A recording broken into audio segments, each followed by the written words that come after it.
Whisperbound. Episode 9. The Silent Watchers.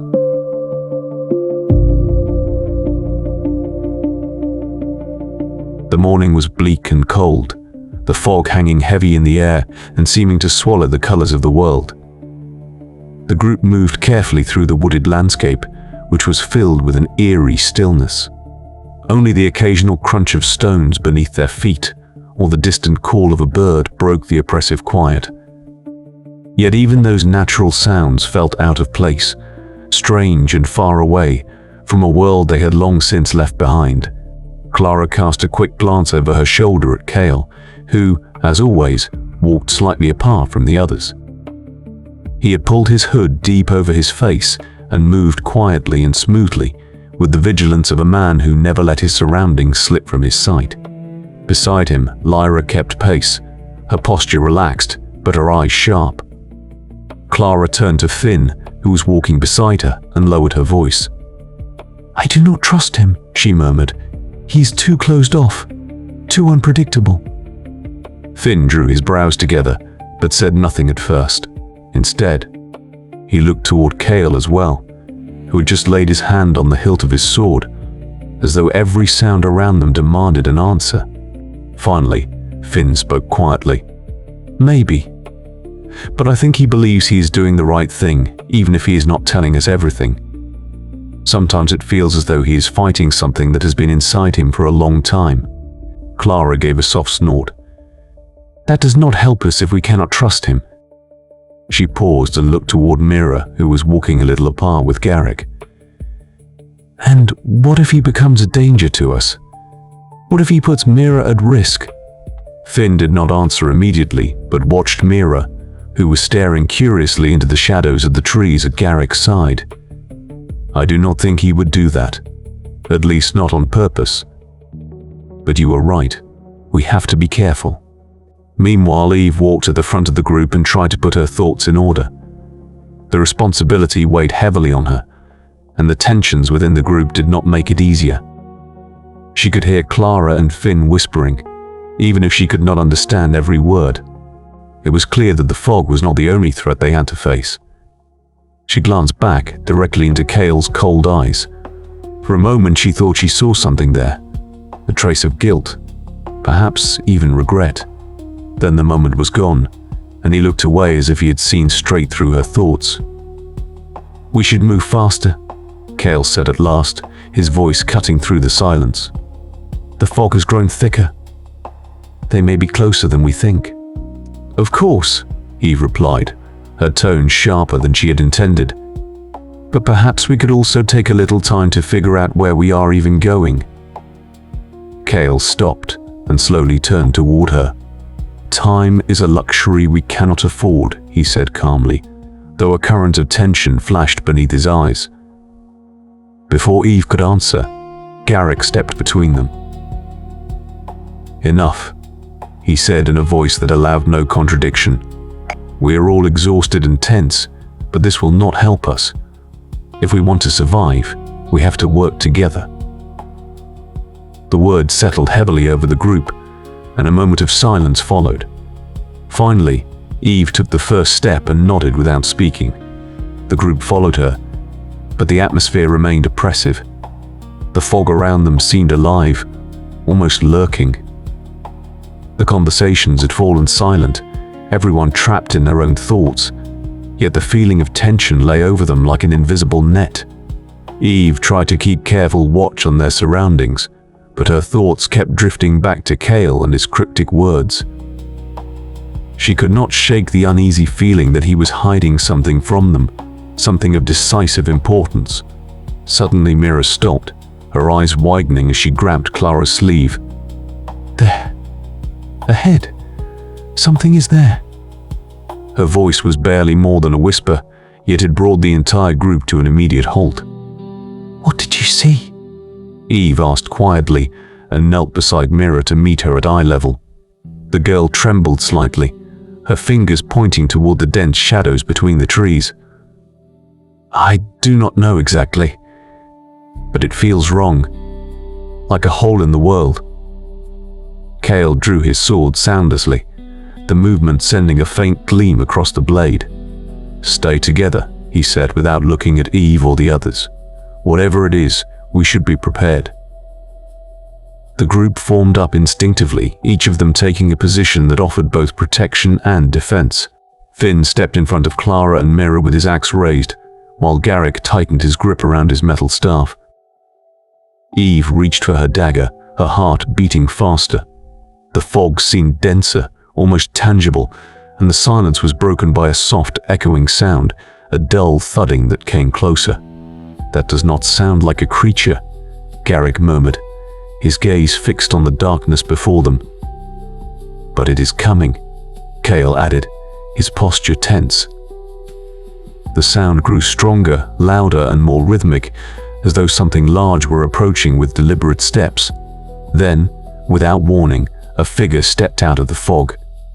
It was tall, its body wrapped in tatters that drifted around it like rotting shadows. Its movements were unnatural. It did not truly walk, but was pulled forward by a force that needed no body of its own. Mira gasped softly, and Clara instinctively placed an arm around her. "That is not," Clara began, but she could not finish the sentence. "Stay calm," Eve whispered, her voice trembling only slightly. She raised the dagger, ready to defend herself. But before anyone could act, the figure stopped. It seemed to look at the group, though it had no recognizable eyes, only dark hollows from which a faint glow seeped. "It is watching us," Finn whispered, his grip around the axe tightening. Kael took a step forward, his voice cutting. "We do not have time to let shadows test us." Without hesitation, he rushed forward and swung the sword in a precise arc. The blade sliced through the air, but instead of striking the creature, the figure withdrew with supernatural speed. "It is testing us," Lyra said suddenly, her eyes fixed on the shape. "It is not a direct threat. Not yet." "What are you saying?" Eve asked, but Lyra did not answer immediately. Her gaze seemed to drift into the darkness behind the creature. "It is a messenger," Lyra finally said, her voice quiet but clear. "Something or someone sent it to warn us, or perhaps to guide us." The figure suddenly retreated and vanished soundlessly into the fog. The dull sound of its steps faded away, and the silence returned, but now it felt even more suffocating. Eve slowly lowered her dagger, her thoughts whirling. "A messenger? For what?" Lyra shook her head. "That is the question we have to answer, but we should hurry. It will not be the only one." The group gathered itself, their steps becoming faster and more determined, but the unrest remained. The fog had shown them once again that it was not merely an obstacle, but an intelligent force that watched and manipulated them. The sky darkened within a short time, as if an invisible power were pushing thick clouds before the weak daylight. The first drops were cold and sharp, and Eve pulled her hood closer around her face while the wind tugged at her clothing. "We need to find shelter," she called against the howling storm. "There!" Garrick pointed toward an old, decaying shelter whose roof was only half intact. The group pushed inside, the cold damp clinging to their skin. Mira crouched close to Clara, who placed a protective arm around her. Finn stayed near the opening, his axe ready, while the rain poured down before them like a curtain. "It sounds as though the forest itself is coming for us," Finn murmured and peered into the raging darkness outside, "or as if something is hiding in it."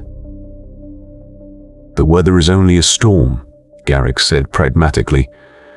"We should use the opportunity to rest instead of letting phantoms distract us." But Eve could not ignore the unrest vibrating in her bones. Her gaze wandered to Kael, who stood at the edge of the shelter. The rain had soaked his coat, yet he did not move. His eyes stared into the storm, as if he saw something hidden from the others. "Kael," Eve said more sharply than she had meant to. "What is wrong?" Kael slowly turned his head, his gaze cool. "Nothing. Nothing." Eve folded her arms. You are looking out there as if the storm were whispering something to you, and that is supposed to be nothing. Maybe it is. His words were quiet, but they carried an edge that made Eve flinch. Is it not enough that you have secrets from us? Her voice shook with anger. Now you want to pretend a storm has meaning too. Eve, Clara said from where she sat and gave her a warning look, but Eve did not let herself be stopped. This is not a game, she continued. We are risking our lives while you... Her voice broke off when Kael looked directly at her. His eyes were hard, every trace of warmth gone from them. You think I am playing? He took a step closer, his tone icy. Do you believe I would be here if I had a choice? Of course you have a choice. Only you believe that. His words hung heavily in the air before he turned away again. This is bigger than you think, Eve, and you are not the only one carrying a burden. Garrick cleared his throat and stepped between them. That is enough. We cannot afford this, not now. The group fell into tense silence, broken only by the sound of the rain and the crackling of a small fire that Garrick had managed to light despite the damp. Eve sank onto a flat stone, her arms wrapped around her knees. The responsibility resting on her pressed down more heavily than ever before. She knew that her anger at Kael did not come only from mistrust, but also from the painful realization that she herself was uncertain. Uncertain whether she was the right leader. Uncertain whether she could truly protect the group. Perhaps Garrick was right. She could not afford to show her doubts. But how long could she keep that facade in place? In one corner of the shelter, Clara watched Mira for a while before finally bending down to her. I've been thinking about what you said recently about the runes, she began carefully, her voice gentle. How exactly do you know? It was as if you saw something none of us could see. Mira played with the fringes of her cloak and shrugged. I just see them. It is as if they whisper to me what they mean, but sometimes they frighten me. Finn leaned closer, his expression serious but not unkind. Frighten you? Why? Mira hesitated before whispering. Sometimes I feel things that are not mine, thoughts or memories. They just come when I look at the runes. It is as if they are speaking to me. Clara exchanged a worried glance with Finn, who gave a low murmur. But before they could ask more, Lyra lifted her head. There are many old forces that can speak through such symbols, she said, her voice sounding distant in the silence. But they always demand a price. Clara's gaze moved to Lyra. What do you mean? Lyra looked into the flames of the fire, her eyes seeming to gaze into another time. During my time in the catacombs beneath Greyhaven, there was a ritual. A rune so powerful that it held even the shadows at bay. But using it meant sacrificing a part of yourself. I have seen people lose their memories. Others lost their names. They continued to exist, but they were incomplete. A cold silence spread, and Eve felt her skin tighten at the thought of the runes. What did that mean for Mira? Was she in danger too? How do you think I found you? Lyra's words tore Eve from her thoughts. She raised an eyebrow, but Lyra only smiled mysteriously and left the question unanswered. The rain continued to hammer mercilessly down around the group, while the shelter did little to calm their already strained nerves.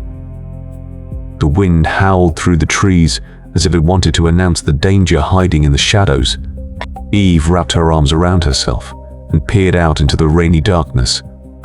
Her feeling of being watched was stronger than ever. We cannot stay here much longer, Garrick murmured, his voice rough. He held the map before him, the edges of the paper soaked through. The rain will not protect us forever, and that thing out there knows where we are. Kael, who had been standing apart until then, gave a curt nod. It is not only searching, it is hunting. His words made the group flinch. Mira, clinging to Clara, whispered, It feels cleverer. Different. Her voice was barely audible, but the fear beneath it could not be missed. Different how? Clara asked gently while drawing Mira protectively closer. Mira hesitated, then looked up with wide eyes. It does not only want to attack, it watches. It waits. Suddenly, a deep, piercing growl sounded in the distance, audible even through the roar of the rain. Eve spun around and drew her dagger. That is closer than before, she said, her voice firm but tense. We need a plan, and quickly.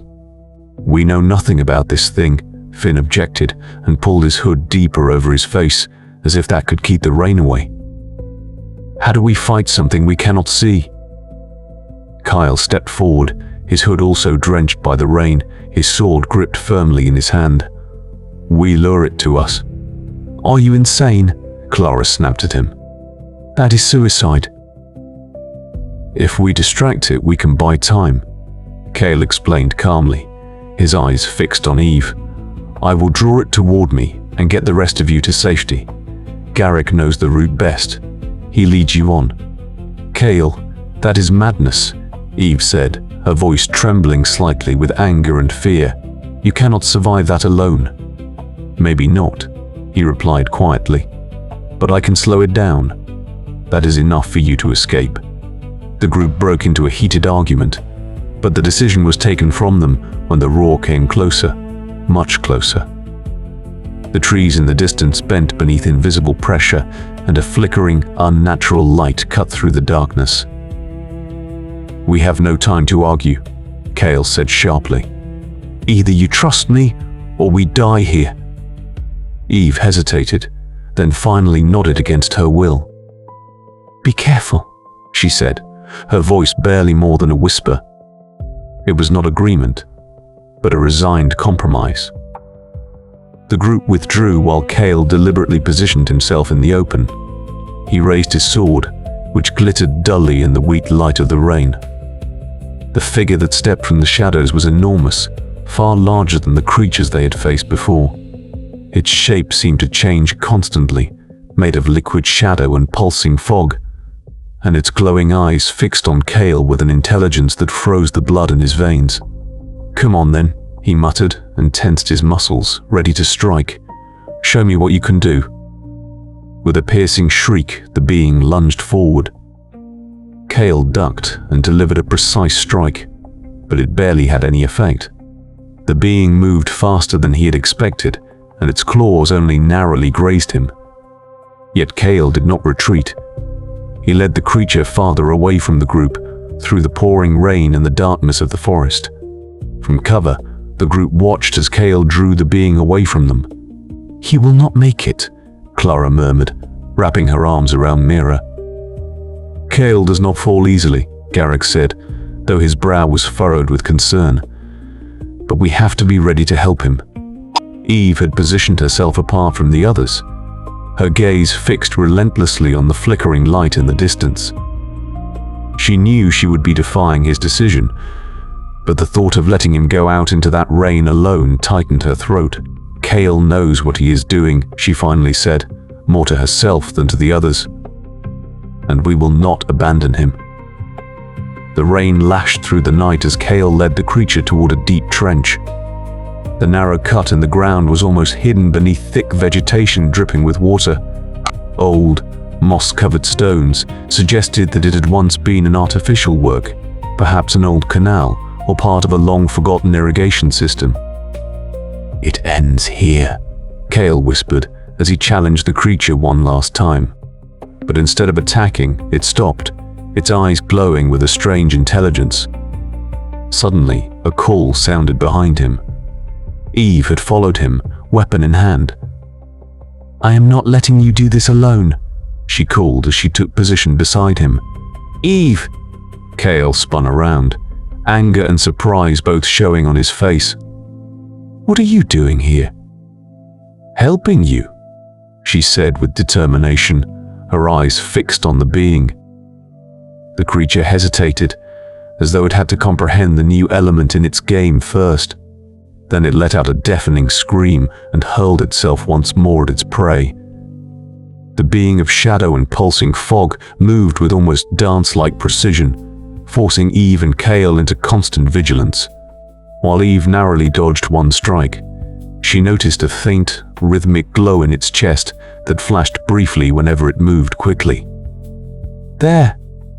she called, her voice sharp and urgent. "Look at the light. That could be our target."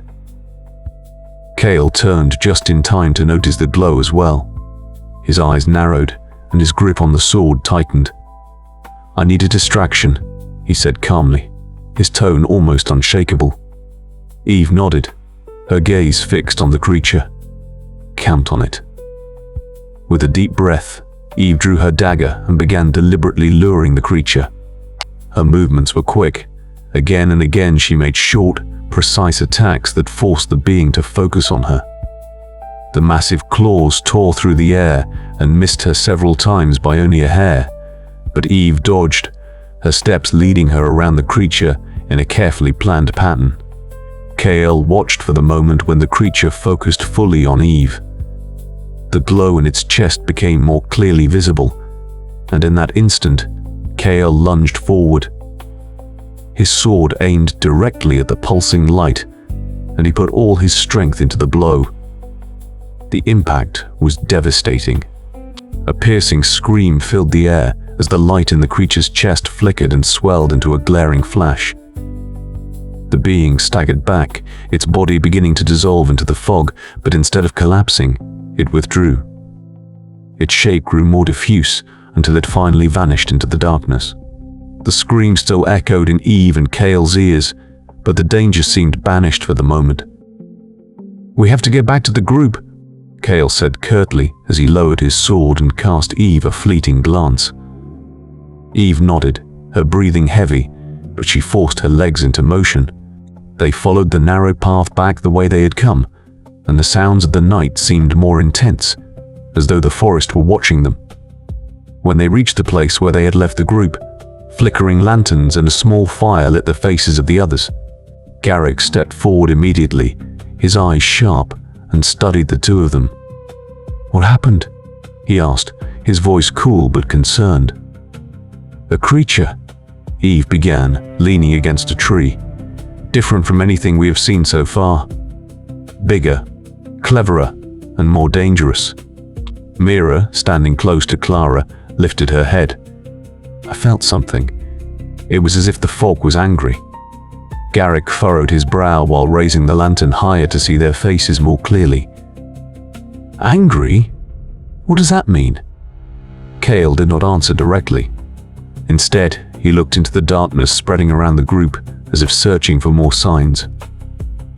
"We should not stay here. There is an old ruin not far from here.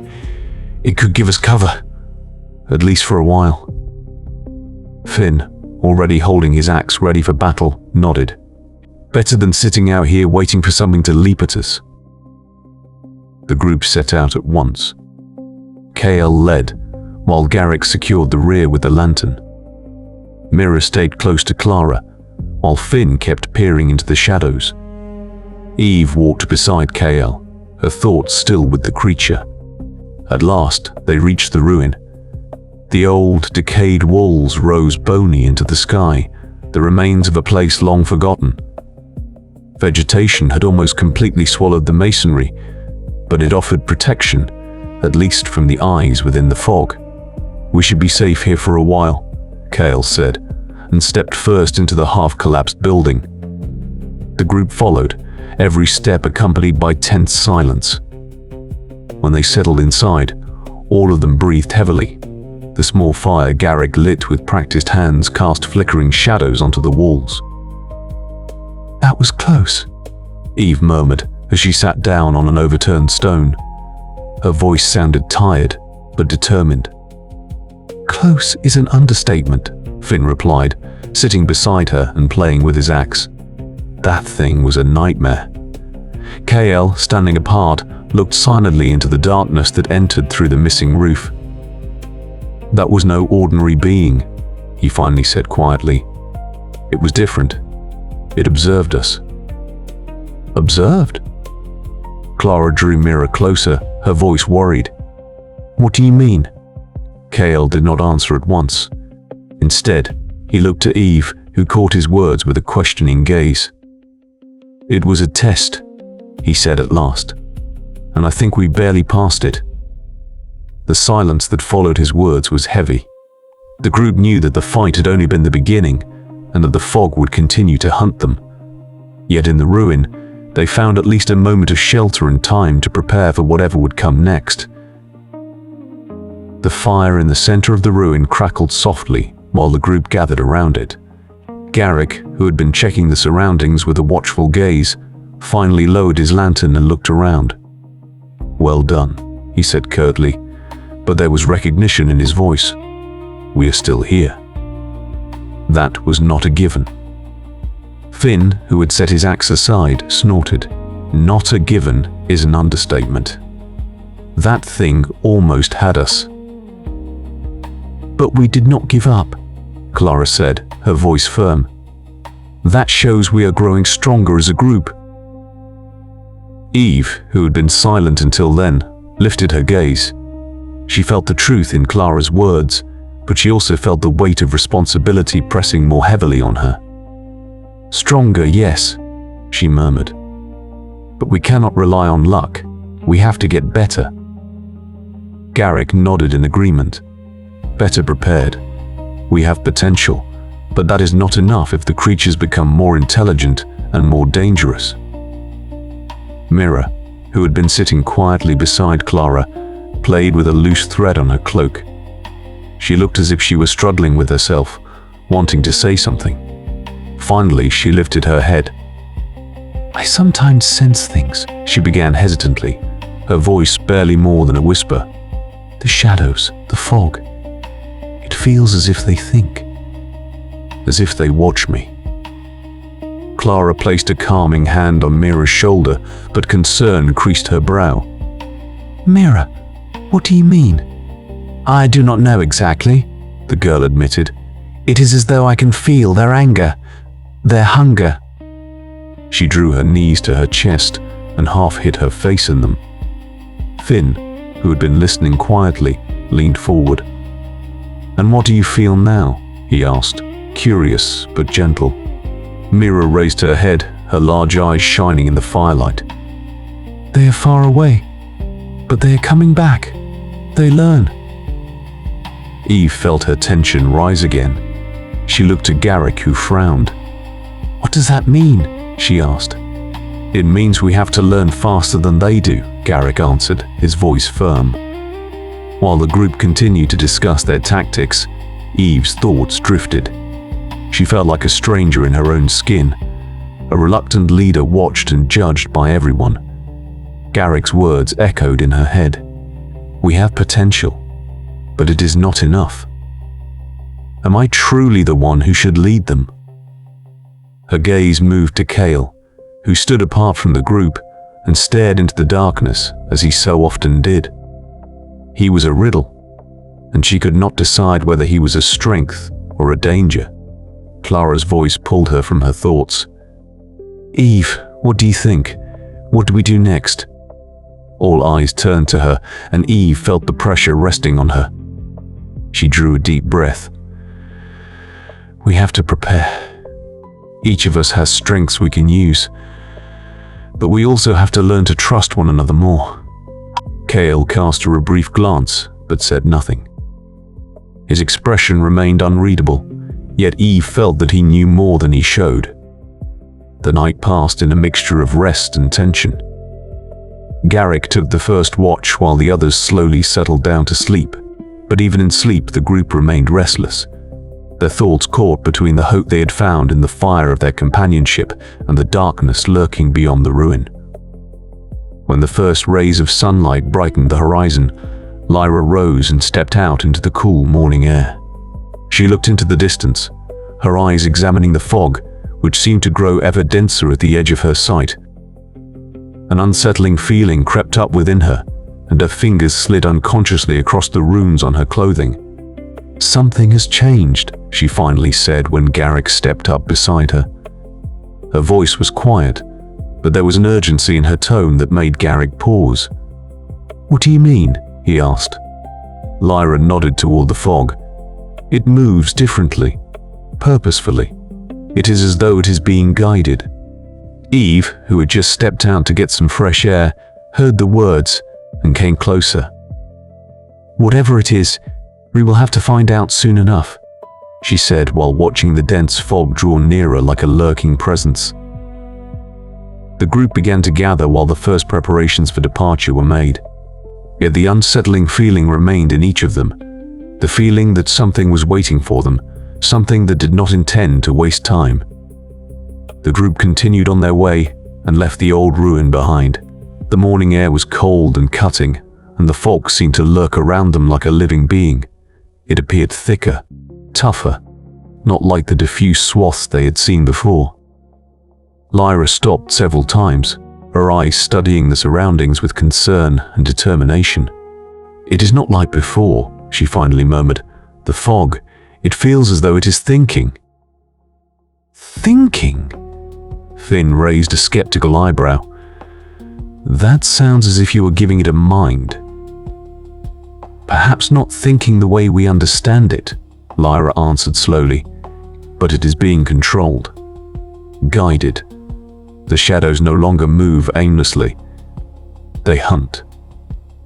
Kael, who had been walking ahead in silence, turned around, his gaze cool but attentive. "Then it is long past time we find out who or what is behind it." Clara pulled Mira closer, her eyes moving uneasily between the fog and Lyra. "But is it not madness to walk straight toward it? Maybe we should find a way around it instead of charging directly into ruin." "If we run, it will still find us," Garrick said. His voice was calm but firm. "The fog is not a threat we can avoid. Sooner or later, we will have to face it." Eve felt the tension building within the group. She took a deep breath and forced herself to keep a clear head. "We have to make a decision. Either we try to find the source, or we look for a safer route to gain time. Both carry risks." A moment of silence spread, each of them lost in thought. The atmosphere grew heavier as the fog seemed to move again. Lyra gestured briefly forward. "There. Do you see that?" In the distance, movement could be seen. The fog thickened, as though being drawn toward a single point. The group held their breath when they made out a dark silhouette taking shape at the center of the fog. "It is calling them," Mira suddenly whispered, her voice barely audible. Every gaze turned to her, but the girl seemed to be in a trance, her eyes glassy. "It is calling them all, and they are listening." "We have to move," Kael urged, his hand clenched around the sword at his side. "Whatever that is, we cannot stay here." Eve nodded and forced calm into her voice. "Then we go. But stay alert. Whatever is ahead, we cannot allow it to tear us apart." With those words, the group set itself in motion, the dense fog around them swallowing the sound of their steps. Yet as they moved forward, an eerie feeling remained, settling in their thoughts like a knot. They were no longer mere observers in this game. They were part of the plan. On the horizon, the fog continued to condense. The silhouette grew, and the air became heavy with an uncanny, almost tangible presence. Every step felt as though it brought them closer to something that was not only hidden, but deliberately shielded. Something that did not want to be found, and yet called. Eve felt the hairs rise on the back of her neck. She paused and cast a glance back at the group. Their faces were marked by fear and determination, yet their steps did not falter. "We have to move faster," Kael said suddenly, his voice sharp. "It senses us, and it will not wait." Before anyone could answer, a deep rumble broke the silence. It was not loud, but so low that the ground beneath their feet vibrated slightly. A whisper, barely more than a breath, seemed to come from every direction at once. The words were incomprehensible, and yet they pressed directly into their minds, a distant, drilling pain. Lyra stopped, her eyes wide open as if she had seen something the others could not perceive. "This is not only the fog," she said in a voice that had suddenly grown brittle. "This is something deeper, more powerful. It sees us." "What sees us?" Finn asked, his voice trembling slightly, though he tried to keep it under control. "Something old," Mira whispered and lifted her gaze toward the silhouette that was becoming clearer in the fog. "It has always been here. And now it is awake." Eve felt her hands close into fists, though she did not know whether it was from frustration or fear. She forced herself to keep her head clear, but her thoughts raced. Whatever lay before them felt not only threatening, it grew in their nearness, fed itself, became stronger. "Whatever it is," Kael finally said, his gaze fixed on the silhouette. "We have no choice. We go on, and we will find out what awaits us." The words had barely faded when the whispering in the fog swelled. It surrounded them, dug into their thoughts. Individual words broke through, sharp and cold. "Come closer. Come to me. You belong to me." The silhouette began to move, not hastily, but slowly and purposefully, as though luring them with the certainty that prey had no choice but to follow the call. Something awoke in the fog that had slept for a long time, something that wanted to regain its lost power. And it had found them. Yet as quickly as it had appeared, it vanished again. It was as though it had only wanted to play with them, as though it had wanted to show them that they were only another prey in its hunt. But a hunt for what? Before this new threat had appeared on the horizon, there had been an hour during the previous night that the group knew nothing about. The events that had led to their rest in the old ruin had left the group exhausted. While the others slept, it had been Lyra who had taken the watch. In the protective darkness of the crumbling walls, she had used the opportunity to follow her own paths she kept hidden from the group. In that quiet hour, she had withdrawn into a protected corner of the ruin, far from the sleeping companions. There, on the untouched ground, she had used an old technique known only to a few. With precise movements, she drew runes into the dust, their soft glow breaking through the darkness. A flickering image appeared before her, Garrick's face formed from shadow and light. His voice was quiet, but urgent. "Lyra," he began without preamble. "What do you have to report?" "The group is making progress," Lyra said calmly.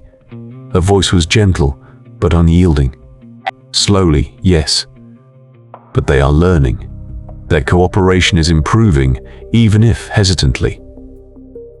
Garrick shook his head, his brow creased. "Slowly is not enough. We no longer have time for hesitant progress. They have to act faster." Lyra paused to let her fingers glide over a rune that pulsed faintly. "Time is working against us, Garrick, I know that. But there is no perfect moment. They have to grow. No one can do that for them." Garrick raised an eyebrow. "And Kael? He remains a risk. His secrets could bring all of us down." "Kael is a risk," Lyra agreed, though her voice had taken on a sharper tone. "But he is also essential. You have watched him yourself. You know he plays a role no one else can take." Garrick was silent for a moment, his expression motionless. Finally, he nodded slowly. "Maybe you are right, but the shadows will not hesitate. If he fails..." "Then we find another way," Lyra interrupted him firmly. "But until then, I will guide this group as I see fit. You can accept that, or stay out of my way." A brief silence followed, broken only by the distant howl of the wind. Finally, Garrick nodded, though reluctantly. "Very well. But remember, Lyra, we're not here to fail." With those words, his image vanished, and the runes slowly faded. Lyra remained there, her palms still on the cold earth. The darkness seemed to have grown heavier, and for a moment she closed her eyes to order her thoughts. Then she rose and returned to the group. When she reached the sleepers, she seemed as she always did, unshaken and composed. Only Eve, who briefly opened her eyes as Lyra passed, noticed a trace of weariness on her face. But before she could say anything, she closed her eyes again and let the darkness of the ruins swallow them both. Later, deep beneath the old outskirts west of Greyhaven, Garrick stood before his own group. Lyra's words still lay heavily in the air, even though her image had long since disappeared. The hideout lay in a stretch of land that had once been known for its fields and river paths, but was now marked only by grim silence and dense swaths of fog. The walls were cold and damp, overgrown with dark vegetation that seemed to pulse even in the darkness. Garrick, gaunt and restless, stood at the entrance and peered into the thick fog outside, while Mira carved patterns into the stone wall with her knife. 3 masked members of the group kept apart, their eyes hidden behind dark cloths, yet they remained watchful. Garrick bent over a map spread across the ground. With a piece of charcoal, he drew a line. "They are moving farther west," he murmured almost to himself, "toward the ruins in the heart of the old borderlands. If they venture too far, they risk walking directly into the Broken One's sphere of influence." "Careless as always," Mira commented without looking up. Her tone was dry, almost mocking. Eve and her group do not know what they are doing. They are playing with forces they do not understand. Garrick, lurking near the entrance, glanced over his shoulder. Maybe they do not want to understand it. Maybe they are simply stupid enough to run blindly into their own ruin. "That is enough," Garrick said in a quiet but sharp voice. He straightened and looked at the group. "We are not here to judge them. Our task is to guide them, whether they deserve it or not."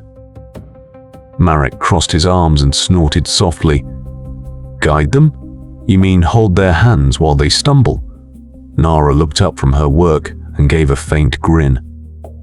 "Maybe we should just tell them. A nice little message. You are marching straight into destruction would be simple." Garrick shook his head. "That is not how we work. We remain invisible. And that is how it stays." A heavy silence settled over the group. Garrick was the first to speak. "They are supposed to be the key, but we are the ones fighting in the shadows. How long are we supposed to keep this up?" "As long as it is necessary," Garrick replied. His voice was calm but firm.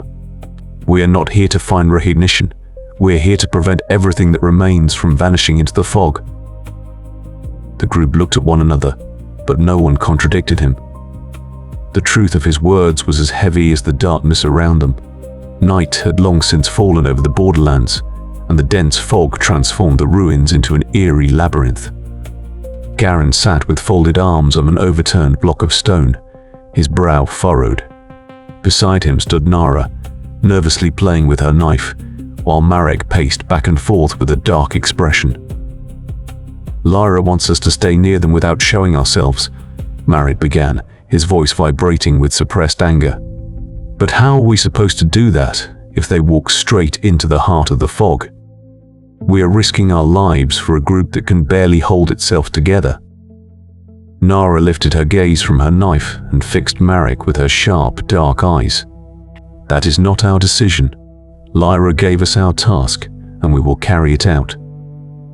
Her voice was firm, though a trace of doubt moved beneath it. "Mira is right," Garrick said calmly, though his voice carried the weight of an order. "We are here to make sure they do not fail, no matter how high the risk." Garrick stopped, turned toward Garrick and pointed energetically into the darkness. "But why?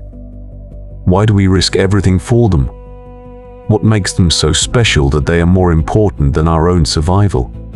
Garrick took his time answering, his gaze resting on the ground as though he was searching for the right words. Finally, he lifted his head and looked directly at Garrick. "Because they are our only hope. They have something that draws the fog, something we do not understand. If we ignore that, we risk not only our own lives, but the lives of everyone else still holding on." Nara slid her knife into her pocket and stepped closer. Marek, stop questioning everything. We have all done things to survive that we cannot question. This is only another step. Marek snorted and turned away, but it was clear that he was not convinced. I just hope you are right, he murmured, more to himself than to the others. A narrow man whose face was hidden beneath a cloth spoke quietly. That woman Eve has something in her eyes. I do not think she knows what she is doing, but there is something unbreakable there. Garrick gave a slight nod, his eyes growing thoughtful. Maybe, but we will not find out if we do not look after them. And what about Kael? Nara asked, her voice lower. Lyra believes in him, but I do not know. There is something dark in him. Garrick was silent for a moment before answering. Kael is a risk, but he is also our best chance. As long as we keep an eye on him, we can control what happens. Another member of the shadow group, a woman with a narrow face and bright eyes, finally spoke. What if we are wrong? What if the fog is stronger than anything they can do? Garrick gave a heavy sigh. Then at least we would have tried to change something. But now is not the time for doubt. We stay near them and do what is necessary. The group fell silent, but the tension was tangible. Finally, Garrick stood, his figure casting a long shadow across the crumbling walls around them. We prepare. The fog is growing thicker, and it will not become easier. Stay alert.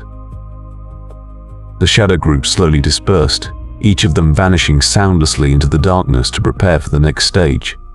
Yet in the silence of the fog, the doubts and tensions between them remained, a soft whisper echoing in their thoughts. The night seemed impenetrable, and the fog had grown thicker, as though it had decided to devour all life within its reach. The shadow group had split up, each taking a position that gave them the best possible view.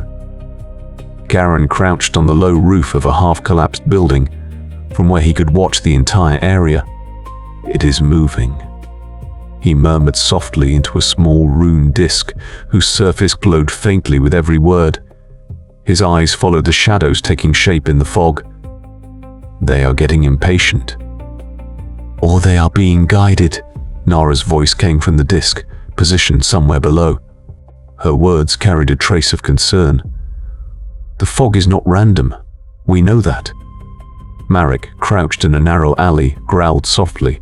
If they come closer, we will have no choice but to intervene, and I am not sure that is the wisest plan.